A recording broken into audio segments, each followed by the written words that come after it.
Well, ladies and gentlemen, last couple sections of Chapter 3. Just to avoid any confusion, I want to point out that we are not actually starting right here. I'm going to skip the first page in a bit. So we'll have a good chat about all this in class tomorrow. We're going to start right here. The title of section 310 is called The Common Ion Effect.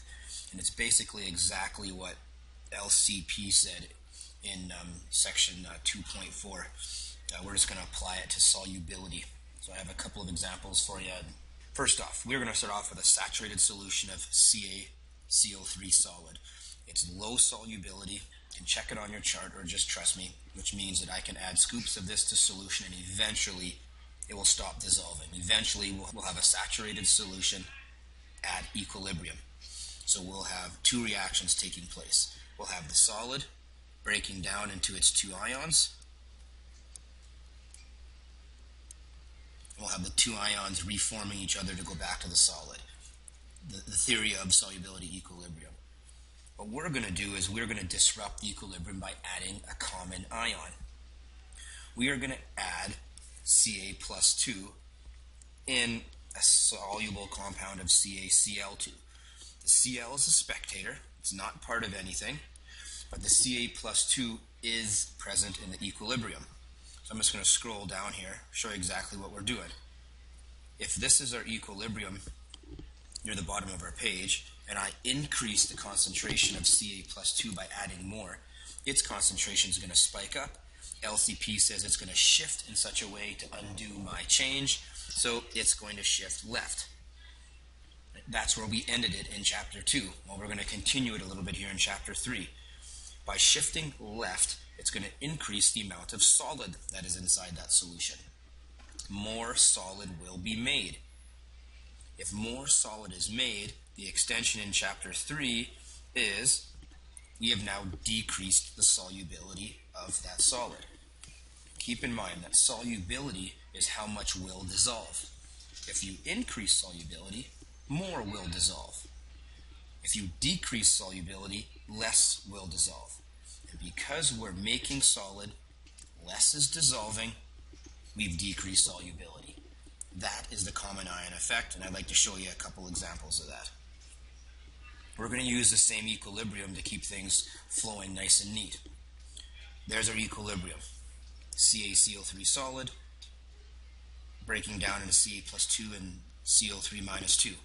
We are going to add ions to that solution to disrupt equilibrium.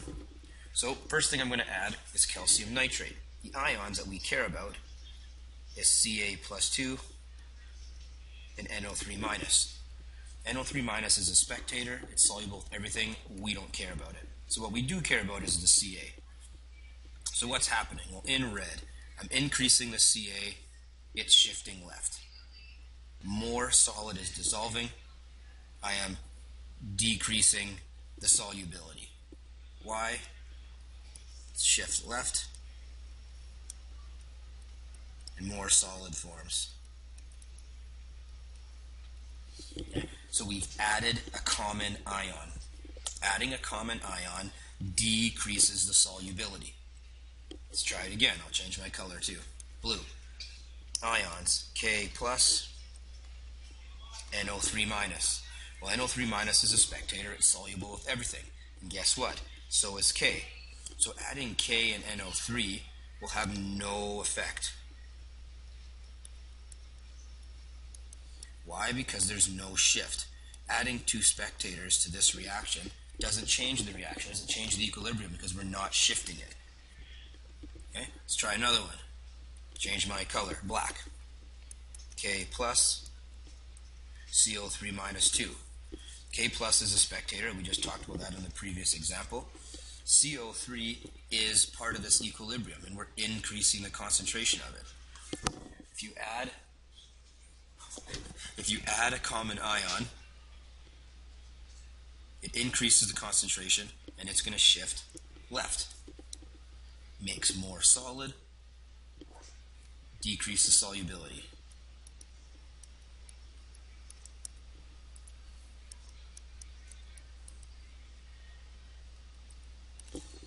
Okay, so here's the trick. This is where you want to slow down. changing the color to pink. What happens if you add more CaCO3? So here's the kicker.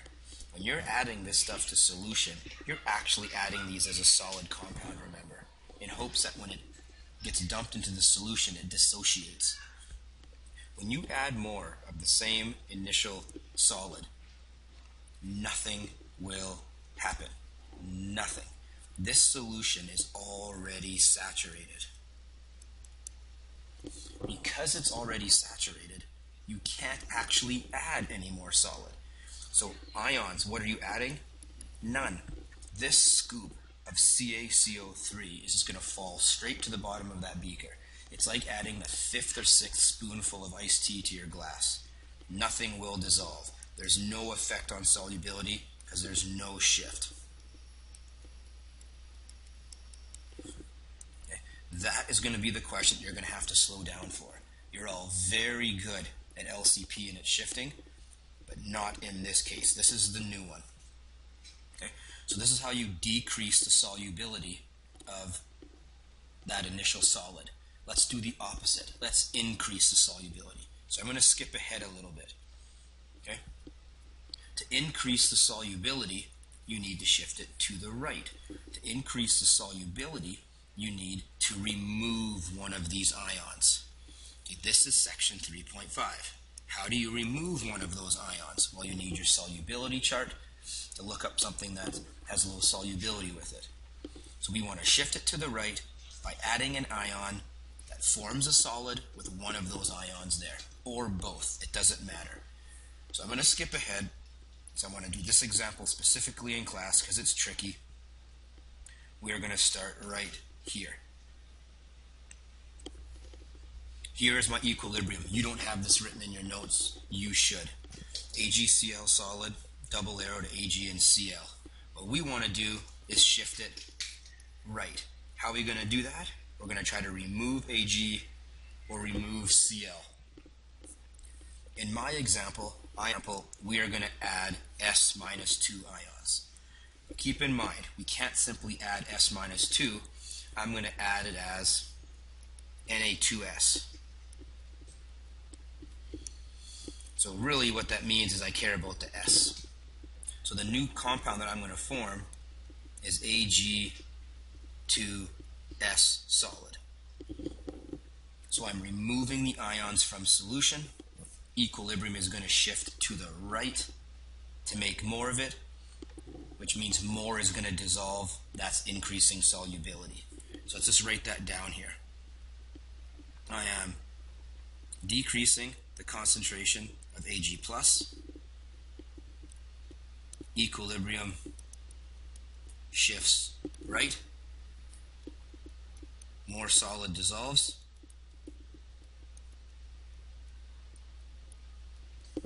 Which means I've increased solubility. Okay? I've removed a product. LCP says it's going to make more of it by shifting right. More solid dissolves. I've increased the solubility. Now I just chose to remove Ag. You can also remove Cl. Let's try one of those. So to remove Cl, you need to add an ion that forms a solid with it.